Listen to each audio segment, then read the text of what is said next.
오늘은 잠언 21장 27절부터 31절까지 말씀 보도록 하겠습니다. 잠언 21장 27절 말씀부터 읽겠습니다.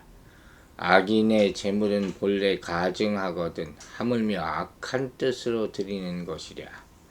거짓 증인은 패망하려니와 확실히 들은 사람의 말은 힘이 있느니라. 악인은 자기의 얼굴을 굳게 하나 정직한 자는 자기의 행위를 삼가느니라. 지혜로도 못하고 명철로도 못하고 모략으로도 여호와를 당하지 못하느니라. 싸울 날을 위하여 마병을 예비하거니와 이김은 여호와께 있느니라. 자, 먼저 27절을 보면 악인의 재물은 본래 가증하다 그랬어요. 하물며 악한 뜻으로 드리는 것이라. 재물과 사람을 동시하는 것이죠. 가인의 제사와 똑같죠. 가인과 그의 제사는 받지 않으셨다 하는 말이 생각이 납니다. 여기서 악인의 재물은 악한 방법으로 얻은 소득 중에서 드리는 재물을 말하는 거예요. 그건 하나님의 말씀을 거스르고 각종 부정한 방법으로 얻은 소득이겠죠. 즉 남을 속이거나 혹은 악한 자들로부터 약한 자들로부터 빼앗은 것 또는 각종 음란하고 더러운 방법을 통해서 얻은 것들 모두 하나님 보시기에 가증함으로 받지 않으시겠다 하는 그런 말씀이에요. 솔로몬은 여기서 그치지 않고 악인의 재물 자체도 그러할진데 악한 뜻을 가지고 드리는 재물은 말해서 못하겠느냐 이렇게 묻고 있는 거죠.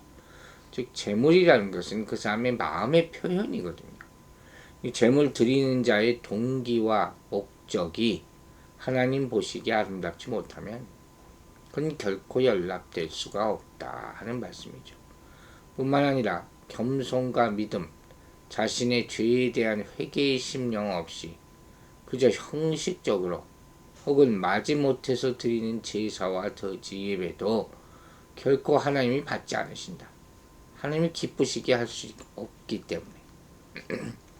그래서 이사야 선지자가 이사야서 1장부터 하나님의 말씀을 이렇게 얘기해요. 이스라엘 백성에게 얘기하는 거예요. 너희의 무수한 재물이 내게 무엇이 유익하뇨?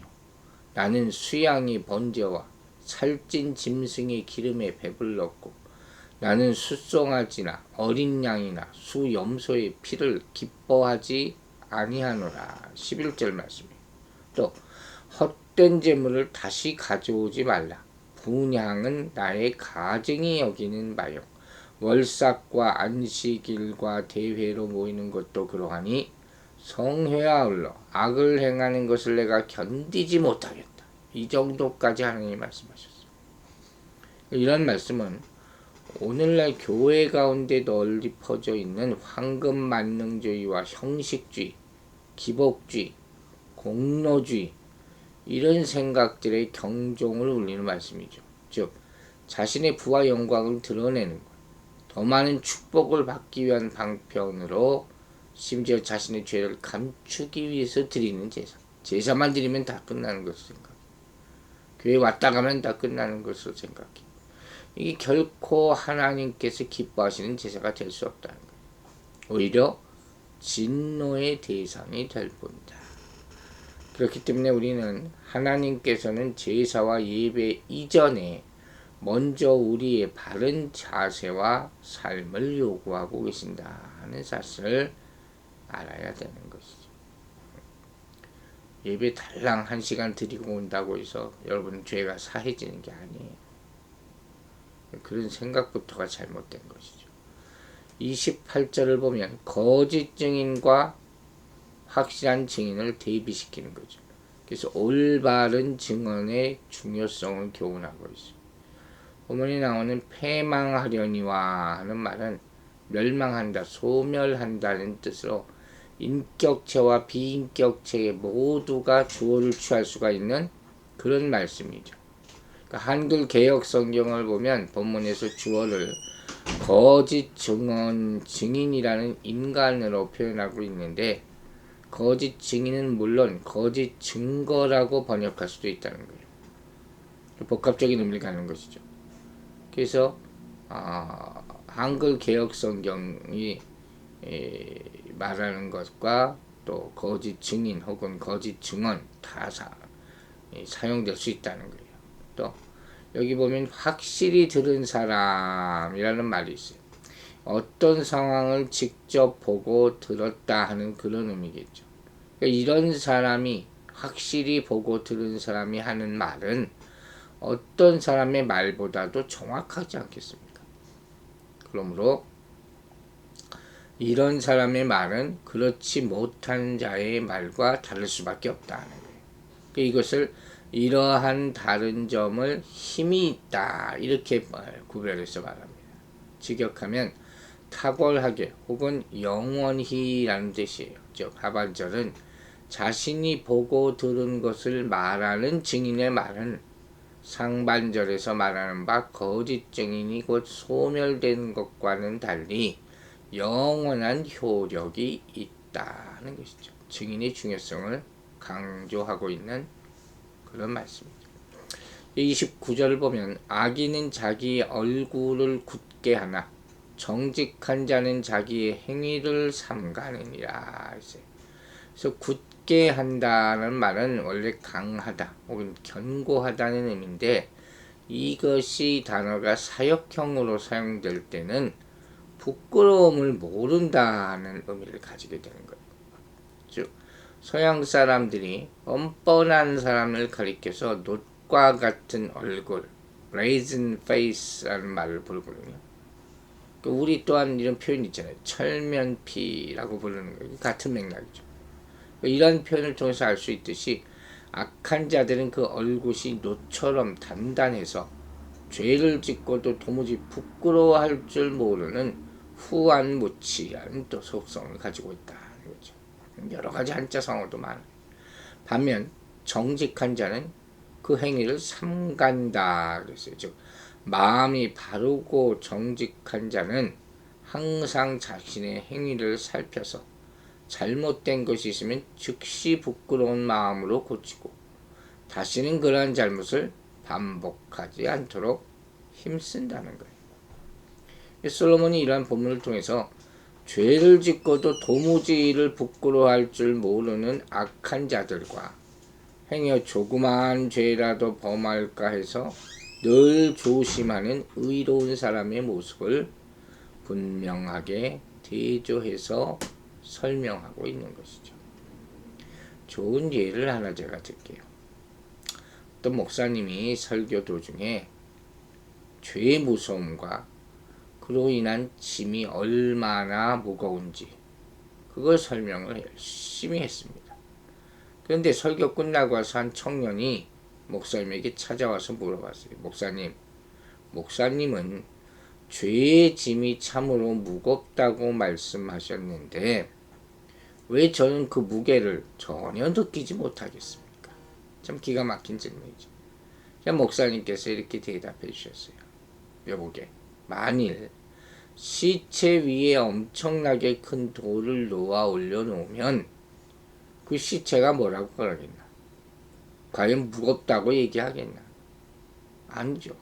시체는 이미 죽었는데 그것이 무거운지 가벼운지 어떻게 느낄 수가 있겠습니까? 그러자 목사님은 계속 물었어요. 그러면 우리 눈을 지푸라기 같은 것으로 문지르면 어떻게 될까? 그러자 청년은 대답합니다. 아이고, 눈은 조그만 먼지만 들어가도 아픈데 지푸라기로 문지르면 어떻게 견딜 수가 있겠습니까? 자, 그러자 목사님이 정색을 하고 대답을 하십니다. 마찬가지네. 죽은 시체는 아무리 무거운 돌을 올려놔도 느끼지 못하지만 산 사람은 너무나 예민해서 작은 충격에도 큰 고통을 느끼지 않는가. 죄도 마찬가지다. 큰 죄를 짓고도 아무런 고통이 없으면 이미 그는 죽은 시체와 똑같은 것입니다. 양심과 영혼이 살아있다면 조그만 죄에도 고통을 느끼며 회개할 수밖에 없는 것이기 때문이죠. 그래서 영적으로 성숙한 자일수록 더 많은 회개의 기도를 드리게 되는 것이죠. 여러분 아시겠습니까? 죄를 부끄러워하지 않으며 더 이상 죄로 인한 고통과 아픔을 느낄 수 없다면 그 사람은 이미 죽은 존재예요. 하나님께서는 끊임없이 우리의 마음을 움직이시고 감동하셔서 죄에 대하여 가책을 느끼며 아파하며 통증을 느끼게 하셨다는 것을 우리는 알아야 돼요. 근데 그럼에도 불구하고 죄를 범하고 부끄러워할 줄도 모르고 전혀 감각이 없어. 그럼 시체와 똑같죠. 인간의 자격을 상실한 자고 살았다 하나 이미 죽은 자들과 같다 하는 것이죠. 그러므로 성령의 인도하심을 따라 자신을 살피며 죄를 범했다면 신속히 회개함으로 하나님의 더 큰 은총과 은혜를 입는 사람들이 되시기를 간절히 기도합니다. 30절을 보면 지혜로도 못하고 명철로도 못하고 모략으로도 여호와를 당하지 못하느니라. 결국 무슨 얘기예요? 여호와께서 모든 지혜의 원천이시다. 세상 지혜로는 하나님을 이길 수 없다.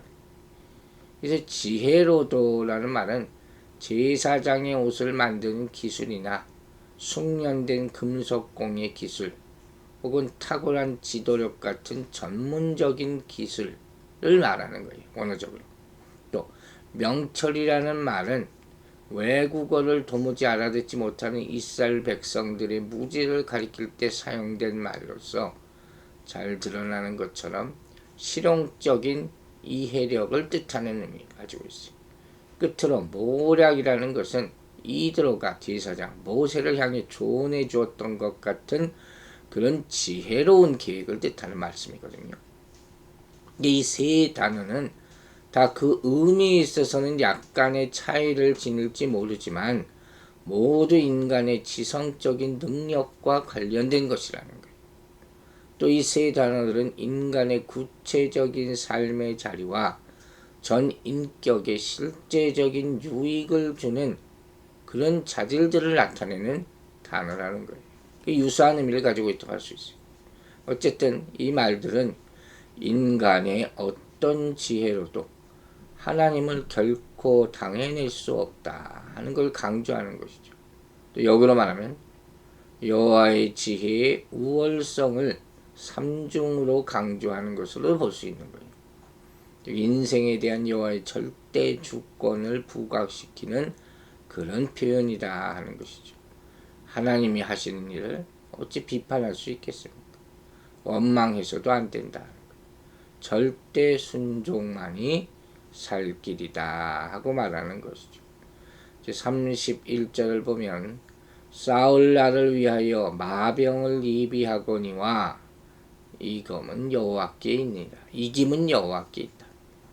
싸울 날을 위하여 마병을 예비한다는 게 전쟁을 위해서 군사력을 비축하는 것이죠. 근데 그럼에도 불구하고 전쟁에서 이기는 것은 여호와께 달려있다. 하나님 손에 달려있다 하는 말이죠. 그래서 우리는 두 가지 중요한 사실을 깨닫게 되는 것이죠. 즉 아무리 막강한 군사력을 갖추었다 할지라도 하나님께서 함께 하시지 않으면 결코 승리할 수 없다는 거예요. 반대로 군사력이 미약하더라도 하나님께서 함께 하시면 반드시 승리할 수 있다. 다윗과 골리앗의 싸움만 생각해봐도 우리는 알 수 있죠. 그 전쟁은 누가 이겼습니까? 골리앗 그 힘을 가지고도 많은 군사를 가지고도 다윗의 돌팔매에 그냥 쓰러져 죽지 않습니까? 즉 이 말씀은 성경이 중요한 구원이죠. 하나님의 구원은 사람의 많고 적고 힘이 많고 적고에 달린 것이 아니다. 전쟁은 하나님에 속했다는 것이죠. 이러한 사실을 굳게 믿은 믿음의 선진들은 전쟁을 앞두었을 때 항상 하나님만을 의지하며 담대히 나아갔다 하는 거예요. 오늘도 마찬가지예요. 치열한 경쟁 사회에서 살면서 소위 말하는 성공하고 승리하기 위해서 우린 여러 가지 조건이 다 필요하다고 말합니다. 학벌도 있고 재물도 있고 관계도 갖고 다 준비하지만 이 모든 것이 진짜 승리와 성공의 절대 요소는 될 수 없다는 거죠. 물론 이런 것들이 무가치하다는 얘기가 아니에요. 도움이 될 수도 있겠죠. 인생의 성공을 위해서 기본적으로 필요해야 될 것들임도 사실입니다. 준비해야 되죠. 하지만 이런 모든 것들이 진정한 위력을 발휘하고 가치를 드러내기 위해서는 이것보다 더 중요한 것, 하나님의 뜻과 섭리에 순종하는 것이 필요하다 하는 그런 말씀이에요. 여러분, 우리는 성공과 승리의 절대적 결정권자는 오직 하나님뿐이심을 인정해야 할 것입니다. 그러므로 항상 그분의 뜻을 살피고 그분의 뜻에 합당한 삶을 살아감으로써 인생의 참 성공을 이루는 그런 성도들이 되시기를 주의 이름으로 축원합니다. 기도하겠습니다. 아버지 하나님, 우리가 또 하루를 시작하면서 주의 진 교훈을 듣게 하심을 감사드립니다.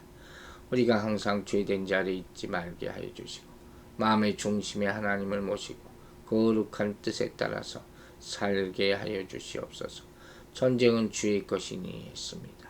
모든 성공과 실패는 주의 손에 달린 것임을 알고 항상 겸손한 마음으로 주님께 더욱더 의지하고 하나님의 뜻을 살피며 살아가는 우리들이 되게 하여 주시옵소서.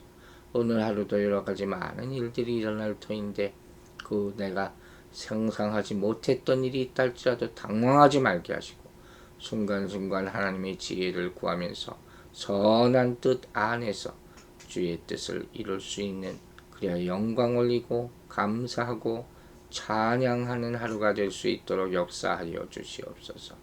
감사드리며 예수 그리스도 이름으로 기도했습니다. 아멘.